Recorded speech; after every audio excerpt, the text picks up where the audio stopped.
Have you ever watched a film that completely blindsided you, leaving you emotionally wrecked for days? Today we're counting down 12 gay movies with plot twists so devastating, they shattered us completely.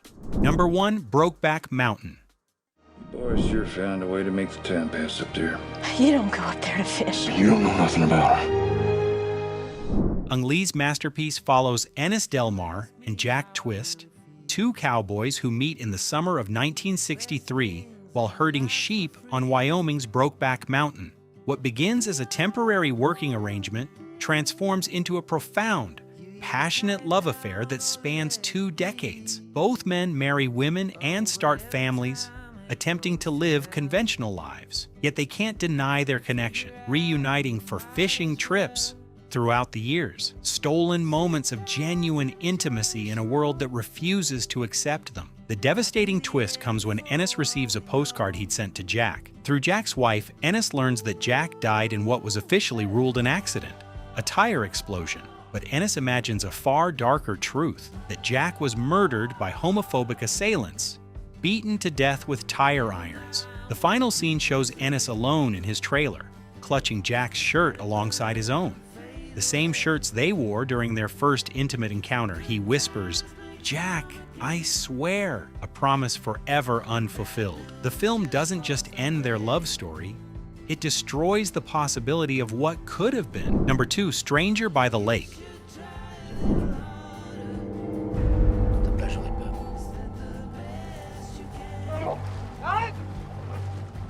This French thriller unfolds at a secluded lakeside cruising spot where Frank spends his summer days. He becomes infatuated with Michel, a confident, mustached man who exudes dangerous charisma. Despite warnings from Henri, a lonely older man who becomes Frank's confidant, Frank pursues Michel relentlessly. The shocking twist arrives early, but reverberates throughout. Frank witnesses Michel drowning his lover in the lake. He watches from the shadows as Michel deliberately holds the man underwater until he dies, then calmly swims back to shore. Despite knowing Michel is a murderer, Frank's desire overrides his self-preservation. He continues the affair, engaging in passionate encounters while police investigate the mysterious disappearance. The tension escalates unbearably as Frank plays this deadly game. When Henri is found murdered, the danger becomes personal. The film climaxes in a terrifying cat-and-mouse chase through the dark woods surrounding the lake.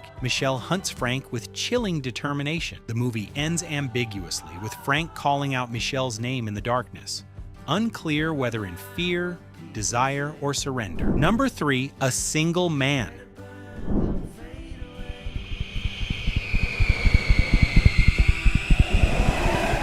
Tom Ford's visually stunning debut follows George Falconer, a British college professor in 1962 Los Angeles, through a single day. George is meticulously preparing for something important, organizing his affairs with unusual care. The twist is revealed gradually. George is planning his suicide. 8 months earlier, his partner of 16 years, Jim, died in a car accident. George wasn't allowed to attend the funeral. Jim's family considered him merely a friend, erasing their relationship entirely. Throughout this November day, George executes his carefully planned final rituals, visiting his closest friend Charlie, teaching his last class, and arranging his possessions. He's purchased a gun and bullets, determined to end his unbearable grief. However, an unexpected connection with his student Kenny begins thawing George's frozen heart. After an evening of genuine human connection, swimming, talking, and nearly kissing, George decides not to go through with his plan. The cruel final twist. Having chosen to live,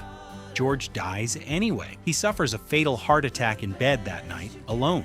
It's a devastating commentary on loss, loneliness, and the arbitrary cruelty of fate. Number 4, In From the Side.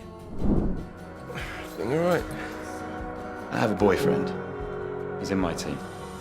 This British drama centers on Mark, who plays for a London gay rugby club, alongside his longtime partner, Warren. Their relationship has settled into comfortable routine. The passion faded, but the partnership stable. When new player Warren joins the team, Mark finds himself drawn into an affair with him. What begins as physical attraction deepens into genuine emotional connection. The affair continues for months, with Mark torn between his stable life with Warren and his passionate new relationship.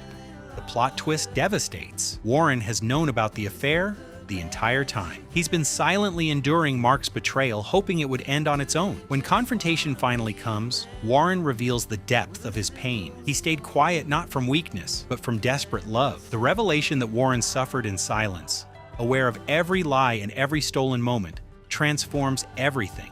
Mark's affair, which felt like a private exploration, is reframed as extended cruelty towards someone who loved him enough to endure humiliation. The film doesn't offer easy resolution. The ending leaves Mark facing the consequences of his choices, having destroyed the stability he took for granted while pursuing passion that may not survive guilt. Number 5, End of the Century. Sabes, tengo una sensación extraña.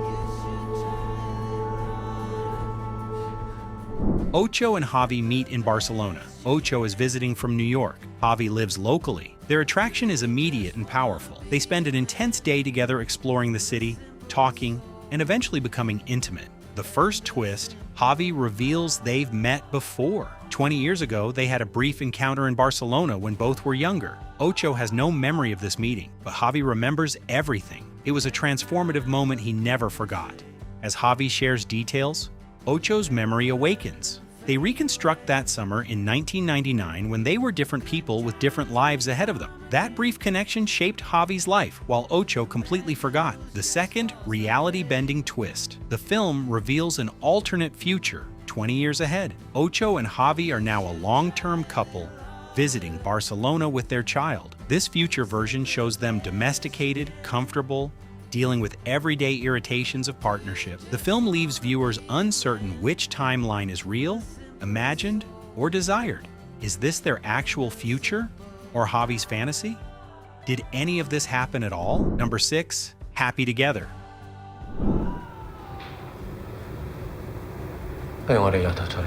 Wong Kar-wai's passionate film follows Lai Yu-Fai and Ho Po Wing, a volatile couple from Hong Kong who travel to Argentina hoping to save their deteriorating relationship. They've broken up and reconciled countless times, trapped in a cycle of passionate reunion and devastating separation. Their pattern continues in Buenos Aires. After another breakup, Ho Wing returns injured and helpless, and Yu-Fai takes him in, caring for him with tender devotion. For a brief period, they achieve domestic happiness, cooking together, sharing quiet moments, rebuilding intimacy. The heartbreaking twist comes when Po Wing, now recovered, becomes restless again. He begins staying out, chasing excitement, repeating old patterns. When Yu-Fai confronts him, Po Wing leaves again, abandoning the stability they'd created. Yu-Fai finally accepts the truth. Their love is real but unsustainable. Po Wing will always chase the next thrill. They will always hurt each other. In the devastating final act, Yu-Fai leaves Argentina alone, traveling to the world's southernmost point, the Iguazu Falls they dreamed of visiting together. The film ends with Yu-Fai back in Taiwan, having left Po Wing behind in Argentina, finally breaking their destructive cycle by choosing loneliness over endless pain.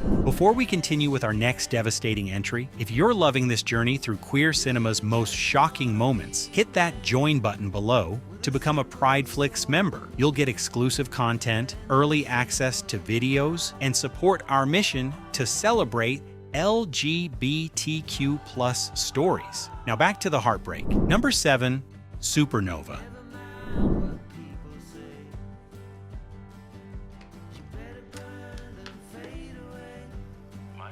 No, Sam, no, I don't want no! Sam and Tusker have been partners for 20 years. They embark on a road trip through England's Lake District in their old RV, visiting friends and family, and revisiting places from their past. It's supposed to be a romantic journey, reconnecting with their history together. The twist is quietly devastating. Tusker has early onset dementia, and he's deteriorating faster than Sam wants to acknowledge. Tusker is meticulously planning, but not for their future, for his exit. He's gathered pills intending to end his life while he still can, before the disease steals his identity completely. When Sam discovers the pills and Tusker's plan, their trip transforms into a desperate negotiation. Sam begs Tusker to stay, to fight, to let Sam care for him through whatever comes. Tusker, terrified of becoming a burden, and losing himself entirely, insists on controlling his own ending. The film's cruelty lies in its inevitability. There's no miracle cure, no hopeful twist, just two people who love each other deeply, facing an impossible choice, whether Tusker dies as himself or lives long enough to forget who Sam is. The movie ends ambiguously, leaving us uncertain of Tusker's decision, amplifying the heartbreak. Number 8, The Living End. So what's your name? You sexy slab of buff beefcake. Luke! Stop it, Daisy. You just want to play hide the weenie with him. This early 90s road movie follows John, a young gay film critic, and Luke, a drifter who meet by chance in Los Angeles. Both are HIV positive in an era when diagnosis was essentially a death sentence. Luke's philosophy is nihilistic. They're already dead, so why not live recklessly? Luke shoots a homophobic police officer and they flee LA together, embarking on a violent, passionate crime spree across America. Their relationship is explosive. Intense sex, fierce arguments, desperate acts. They're running from the law, from their diagnoses, from reality itself. The devastating twist comes in the film's brutal honesty. There is no escape. As their journey spirals into increasing violence and desperation, John realizes that Luke's nihilism isn't freedom, it's destruction. Luke's rage at dying young has consumed him entirely. The film ends without redemption or salvation. They're still running, still dying, still trapped. Made during the height of the AIDS crisis, the movie refuses to offer comfort or false hope. The twist isn't a plot revelation. It's the realization that their rebellion, their anger, their passion can't save them. They're young, in love, and condemned, and no amount of running changes that truth. Number 9, Burning Blue.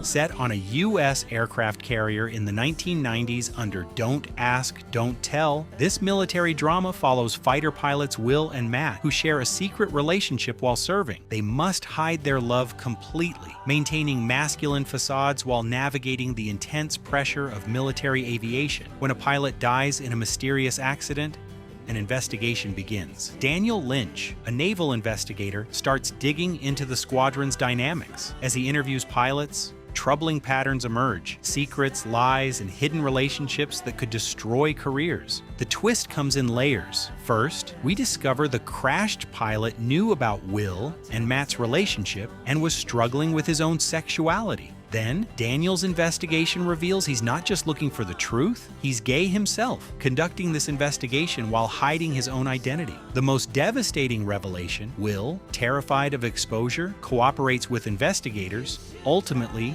betraying Matt to save his own career. Matt faces discharge and disgrace, while Will maintains his position, having sacrificed their love for self-preservation. The film ends with both men destroyed in different ways. Number 10, The Blonde One.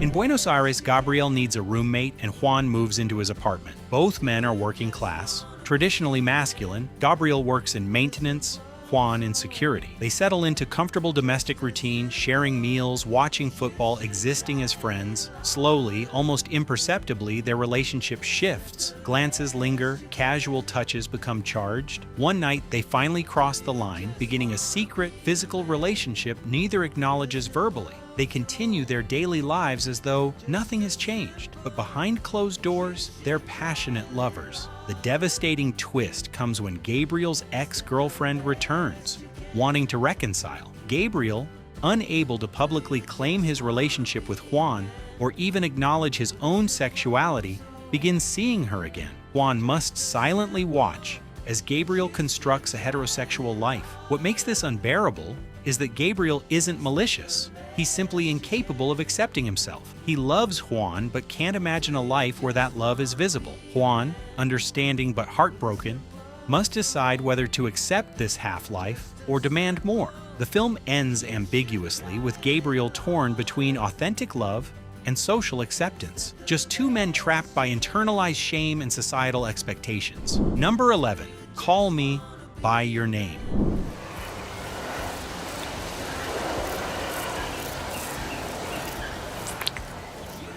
In 1983 northern Italy, 17-year-old Elio spends his summer as he always does, reading, transcribing music, flirting with his girlfriend. Then Oliver, a 24-year-old American scholar, arrives to assist Elio's father with academic work. Elio and Oliver's relationship develops slowly. Intellectual sparring, swimming, philosophical discussions, tension builds until they finally acknowledge their mutual attraction, beginning an intensely passionate affair. For 6 weeks, they exist in a bubble of perfect summer romance. The twist isn't shocking, but absolutely devastating in its inevitability. Oliver must return to America. Their relationship has an expiration date that arrives too soon. The final scene at the train station, with Elio's mother telling him, "You had a beautiful friendship," destroys us because everyone is complicit in pretending this was anything less than profound love. The film's epilogue delivers the final heartbreak. Months later, during Hanukkah, Oliver calls to tell Elio he's engaged to a woman. The devastating truth: their love was real, transformative, and impossible. Oliver chose the acceptable path, leaving Elio with beautiful memories and permanent heartbreak. The credits roll on Elio's tear-stained face, alone. Number 12, Maurice.